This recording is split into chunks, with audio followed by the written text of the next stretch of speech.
पहले वीडियो में हम लोगों ने सीखा है उन संख्याओं का गुणा करना जो 100 के करीब है, जैसे 101 और 103। 101 गुणा 103, या ऐसे ही 107 गुणा 108, ऐसे ही 98 गुणा 96। इन संख्याओं का गुणा करना हम लोगों ने पहले पार्ट में सीखा है। फिर से इसको एक बार हम लोग देख लेते हैं।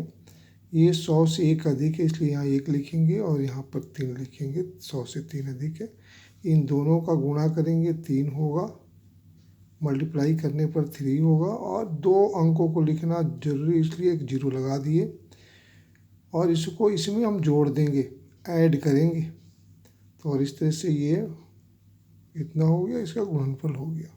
ठीक वैसे ही इसमें देखते हैं, ये 7 अधिक है और ये 8 अधिक है। 7 और 8 में जो मल्टीप्लाई करते हैं, गुणा करते हैं, 2 अंक हो गया। अब यहाँ 0 लिखने की ज़रूरत नहीं है, और इसको इसमें हम ऐड करते हैं। 107 में 107 में 8 को ऐड कर देते हैं, तो ये होता है आपका इतना, इसका गुणनफल हो गया। वैसे ही ये देखते हैं क्या ये 2 कम है 100 से, ये 4 कम है, दोनों में मल्टीप्लाई करते हैं तो ये 8 होगा, और ये आपका 2 अंक लिखना जरूरी है इसलिए 0 लिख दिया। ये कम है इसलिए क्या करेंगे, माइनस करेंगे, तिरछी 98 में से 4 माइनस करते हैं, 94 हो गया, 94 हुआ, और इसका गुणनफल हो गया। अब हम लोग सीखेंगे किसी संख्या में 11 से 111 से 1011 से गुणा करना हो तो हम कैसे आसानी से गुणा कर लेंगे। जैसे मान लेते हैं इसमें गुणा करना है 11 से, तो क्या करेंगे, सबसे पहले हम लोग 1 लिखेंगे, फिर इन दोनों को जोड़ कर लिखेंगे, 3 होगा। एक फिर ये एक छोड़ देंगे, फिर इस दोनों को जोड़ कर लिखेंगे, ऐड करके लिखेंगे, 7 होगा। फिर इनको एक छोड़ेंगे हम लोग, इन दोनों को जोड़ते हैं, 9 होगा। फिर ये अगला छोड़ते हैं और इसको जोड़कर लिखते हैं, ऐड करके लिखते हैं, 7 हुआ। लास्ट में 3 बचा, ये हो गया।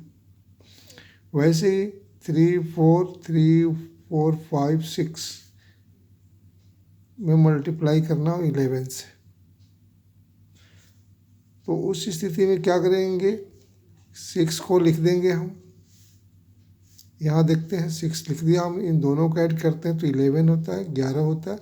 11 के लिए 1 लिखेंगे, हाथ में 1 हो जाएगा। फिर इसको हम छोड़ देंगे, 6 को छोड़ देंगे, ये दोनों को लेते हैं तो 9 होता है, 9 होता है। 9 और 1 ये जोड़ते हैं, 10 हो जाएगा। 10 के लिए 1 हो जाएगा। फिर इसको हम छोड़ेंगे, ये दोनों जोड़ते हैं तो और 1 8 हो जाएगा। और फिर ये वो 4 छोड़ते हैं और 3 और 4 जोड़ते हैं, 7 होगा। फिर इसको छोड़ देते हैं,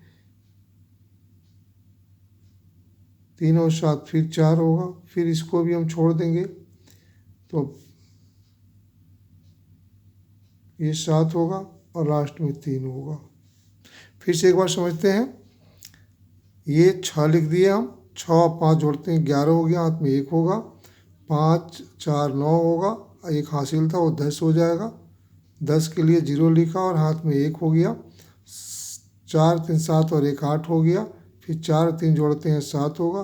फिर 4 3 जोड़ते हैं, 7 होगा। लास्ट में 3 होगा। ये मुझसे मिस्टेक हुआ था, ये इतना होगा। वैसे ही अगर 111 से गुणा करना हो किसी संख्या में, जैसे 111 से, तो पहले इसको लिखेंगे, 1 को जोड़ लेंगे, इन दोनों अंकों को, 1 लिख दिए, इन दोनों अंकों को जोड़े, 5 हुआ। फिर इन तीनों अंकों को जोड़ेंगे, 5 3 8 हो गया। इधर से छोड़ते जाएंगे, इधर बढ़ते जाएंगे हम, तो 4 3 7 7 और 1 7 2 9 हो गया। फिर इसको छोड़ देंगे, इसको जोड़ते हैं तो 6 आएगा। फिर उसके बाद इन दोनों को जोड़ते हैं, 3 आएगा और ये 1 होगा। इन दोनों का गुणनफल हो गया। वैसे ही अगर इस समान ऐसे हो, 11 में 11 से गुणा करना हो, तो क्या देखते हैं इसमें कि 11 में 11 से गुणा करना हो तो इसको 1 2 1 लिखेंगे। यानी कि जब भी वर्ग निकालना हो, जैसे 11 का स्क्वायर है, 11 स्क्वायर है, तो इसको क्या करेंगे, 2 1 1 2 1 लिखेंगे। अगर इसका स्क्वायर निकालना हो, 1 2 3 है तो इसको 1 2 3 तक बढ़ेंगे, फिर घटते हुए लिख देंगे हम। इसमें 2 बार 1 लिखा गया है तो 1 2 तक गए फिर घट गया। वैसे ही हम आते हैं, जैसे मानते हैं 1111 हो, इसका स्क्वायर निकालना हो तो क्या करेंगे, इसमें 1 2 3 4 है तो इसमें 4 तक बढ़ेंगे, 1 2 3 4 और फिर इसको आएंगे 3 2 1। वैसे ही अगर 5 बार लिखा गया हो ऐसे 11,111 इसमें 5 तक बढ़ेंगे, 1 2 3 4 5 और फिर 4 3 2 1, ये हो गया। फिर से एक बार सीखते हैं।